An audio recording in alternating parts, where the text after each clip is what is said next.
राहुल गांधी ने एक बार फिर साबित कर दिया है कि वो पप्पू हैं, क्योंकि जब राहुल गांधी को सरकार से कोई नया मुद्दा नहीं मिल रहा होता उनको घेरने के लिए, तो वो किसी और चीज को ढूंढते हैं। और इस बार उन्होंने पकड़ लिया है ड्यू यूनिवर्सिटी को।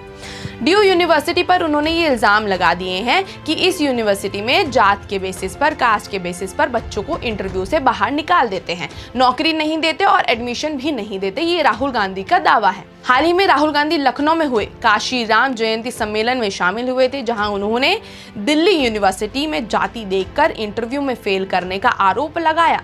राहुल ने कहा, मैं दिल्ली यूनिवर्सिटी गया था, यूनिवर्सिटी में बच्चों को निकालने का तरीका है, आपकी जाति क्या है भैया, आप इंटरव्यू में फेल।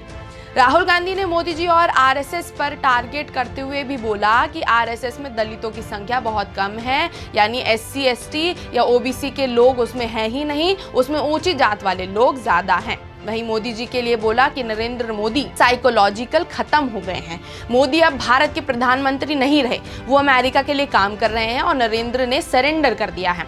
जब मैं ये बात संसद में बोलने जा रहा था तो नरेंद्र मोदी जी वहां से भाग निकल गए और उन्होंने कहा कि नरेंद्र मोदी ने देश की एनर्जी सिक्योरिटी से समझौता कर लिया है, क्योंकि अब अमेरिका तय कर रहा है कि हम तेल कहां से लेंगे। एनर्जी सेक्टर के हालात अभी और खराब होंगे।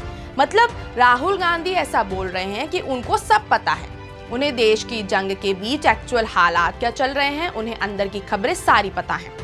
मतलब ये आप सोचने की बात सोचिए कि राहुल गांधी जी को ये नहीं दिखता कि जब उनके ही मेंबर सड़क पे बैठ के जिस एलपीजी शॉर्टेज के लिए वो रो रहे होते हैं प्रोटेस्ट में, उसी एलपीजी का यूज करके वो सड़क पर चाय बना रहे होते हैं। सरकार ये बोल भी देती है कि उनके पास एलपीजी पूरी अच्छी तरह से स्टॉक है। ड्यू ने भी इस दावा किया है कि हम इस बेसिस पे कोई भी इंटरव्यू पे फेल नहीं करते हैं, कास्ट के बेसिस पे हम बच्चों को फेल नहीं करते हैं। हमारे यहाँ पे CUET एग्जाम होता है, जिसे हम कॉमन यूनिवर्सिटी एंट्रेंस एग्जाम कहते हैं। उस बेसिस पर बच्चों को लिया जाता है और इंटरव्यू सब कुछ कोर्सेज में नहीं होता है, कुछ ही कोर्सेज में इंटरव्यू होता है और हम इस कास्ट के बेसिस पे फेल नहीं करते हैं।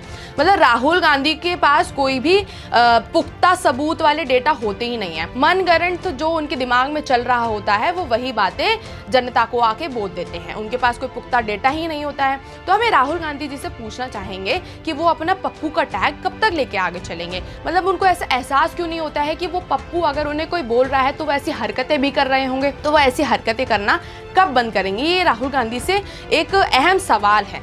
बाकी आपको क्या लगता है, क्या राहुल गांधी ये पप्पू का टैग सालों साल लेकर चलेंगे और इसी वजह से शायद वो सरकार में नहीं आ पा रहे हैं और कभी आ भी नहीं पाएंगे? आपके इस मुद्दे पर क्या राय है, हमें कमेंट सेक्शन में ज़रूर बताएं।